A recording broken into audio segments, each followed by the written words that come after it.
I've said it before. If I know what the in charge of the SBA are up to. In fact, I'm pretty sure that no one knows. Even many of the employees of the SBA that desperately want to help the millions of small businesses across this country, they're left in the dark as well. Are there any clues that we have as to what the heck is going on? When will more information come out? And is the EIDL only for low-income communities or for all small businesses? And finally, when will we get our dang grants? All this and more in today's video. Hello and welcome to the Stephen Carlson Show. I'm Stephen Carlson. I'm a tech entrepreneur, real estate investor, author, YouTuber, volunteer paramedic, and Bonnie and Clyde are down here and they are being a complete pain in the butt this morning. I really need your help, everyone. Please make sure you comment down below with the hashtag TeamEidl. That is one word spelled T-E-A-M-E-I-D-L. Share this video with all of your friends. Let's get the word out that we demand our $10,000 small business EIDL grants. And before I go any further, a very quick reminder. Of course, my regulars already know this, but I have a team of outstanding lawyers that I keep chained up in the basement, and Clyde keeps them from escaping.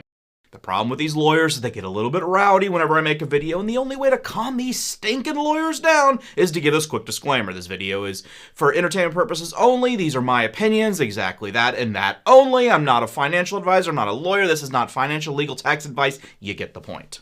Also, while I have you here, don't forget to check out Webull and get your 2 free stocks, which may actually be up to 4 free stocks. The promo keeps constantly changing. I never have any idea what it's doing. Either way, you're going to get free stocks. Deposit at least $100 and you will get your free stocks. A few weeks ago, one of my viewers received a free Apple stock from Webull. Or, if stock investing is not exactly your thing, check out the video below where you can get the equivalent of 40 free lottery tickets every single week. Okay, all that out of the way, let's get to today's video. Many of you have reached out to me when you saw the SBA had sent out a press release. After some investigation, I found out that somebody at the SBA decided it would be a fantastic idea to send out a 6-month-old press release on Friday as if it was current news. And they didn't just make this mistake once, no, they sent it out twice. I'm not sure if this was a bring your kid to work day and 5-year-old Timmy just started thrashing about on mommy's computer at work, or whatever. Either way, the announcement failed to give any additional insight as to what's going on currently at the SBA. Well, except for possibly reaffirming our belief that no one in management has any clue what's going on. Then a few of you also reach out to me saying that you received an email from the SBA saying, in part, the purpose of this letter is to inform you that your file has been transferred to the SBA Loan Servicing Center. Any future communications with the U.S. Small Business Administration regarding this loan should be directed to. And then they give an address, which from my letter that I received sends me to information to Birmingham, Alabama. I'm not exactly sure if everybody is being sent to the same center or not. I guess there's a few centers across the country that handle your geographic area. Either way, follow your letter to what address they give you. Also, many people are wondering, what does this mean and should you worry about it? In summary, it doesn't really mean much, and no, you really shouldn't have to worry about it, but let me explain. It's very common with loans to have the lender transfer your loan to another agency, company, etc. to service the loan. Or said another way, this other department or company will handle the receiving of your monthly loan payments and will deal with payment-related questions and issues that you have. That way, the original lender can focus on lending. This happens all the time with home mortgages. For example, you may get your loan through Wells Fargo, but you end up making your payments to a third-party company. The same thing goes on here. But in the case of the SBA, instead of it being a different company, it's just a different department located within a separate office of the SBA. All this letter really means is you're going to need to start making your payments on your loan soon, and they're providing you with the information of where to send it. Additionally, there's information on how to set up your online payment portal at pay.gov.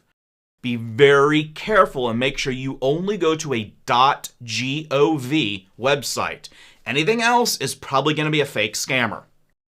There have been some rumors that maybe the loans will eventually get transitioned to a grant. There's no fact on this at the moment. It's just rumor and speculation. So if it happens, consider it a bonus. But right now, if any of you guys took out the EIDL loan part, you're going to need to start making your payments soon. So go ahead and create your account at pay.gov, and then you will have all the information you need specifically to your actual loan. Everyone's due dates are going to be different depending on when you took out the loan. Now, this brings me to what is going on with all of the confusion over the low-income community requirements that the SBA has placed on their website. You got thousands, maybe even millions of people ringing up their senators, congressmen, and women going, what the fuck? Nothing in the original CARES Act says that I have to be in low income to get 10 grand or the balance thereof. Nothing in the EIDL for Small Business Act, known as S4227 in the Senate as of July, says that I must be of low income. Nothing as of August in the Problem Solvers Caucus, which is bipartisan Democrat and Republican, $50 billion for the EIDL grant. Nothing in there that says you have to be low income. And even the HEROES Act, which I talked about in the last video, watch it if you haven't. In the Lifeline grant, pages 30 to 33 of the 87-page summary, nothing in there says that it must be for low income only. It says $40 billion, just like most of us agree is in this current law. $20 billion is for low income, and they shall go first. Read the summary. And then $20 billion would be for Section 332, like myself. We will go second. But not one person has all the answers. Do you know how many people I've asked at the SBA, both on LinkedIn and direct contacts that I've developed over the last 10 months? I asked 10 people, I get 10 different answers. I had my own loan officer say they haven't told us a damn thing about the targeted EIDL advance 331 and the emergency EIDL grant 332. Not a damn thing. He's been there 19 years. I've got 3 people I spoke to on LinkedIn Thursday and Friday. One guy in Maryland who's calling me back Monday morning. He's not sure, but he thinks it's leaning this way versus another. The point is this. We will not give up. We will not rest until everybody gets their money. But we need to take a realistic perspective as to what's going on right now. This is an insanely dysfunctional, arguably corrupt organization that moves slower than tar and molasses. They're not even going to get the email out to low-income people, probably, for the next week or two. And then they've got 21 days at least to stall and delay to get the money out there. And we all know it's going to be a clusterfuck with respect to getting people on the right page. There'll be people that are actually low income. The SBA will say, no, not really. Look, it's going to be a mess. It always has. It always will be when it comes down to the federal government / SBA. I agree with Jason here. We will need to give the SBA some time to kind of right the ship, so to speak. And we can only hope that Isabel Guzman can repair what's going wrong.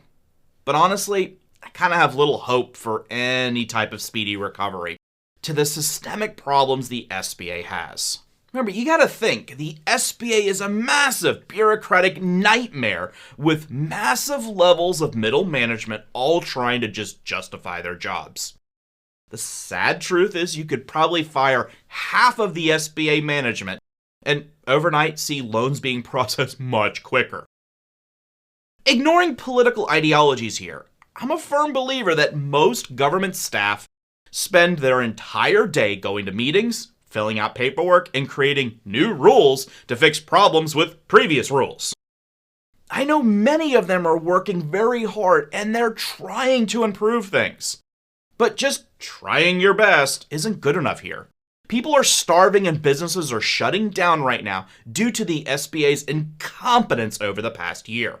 It doesn't matter if it's a business or the government. The more layers of rules and management you apply to anything always weakens the overall process. This is one of the many reasons why Apple became so profitable after Steve Jobs returned. He slashed all the wasteful projects, removed a ton of middle management, and created a single executive team that oversaw the entire company's vision. So right now, like I said, we just kind of have to wait. Whatever does happen and transpire with the SBA, of course I'm going to update everybody here with new videos. So thank you very much for watching. Please make sure you click like and subscribe. Doing so, of course, helps YouTube algorithm. I appreciate it, as do Bonnie and Clyde, and I'll see you on the next one.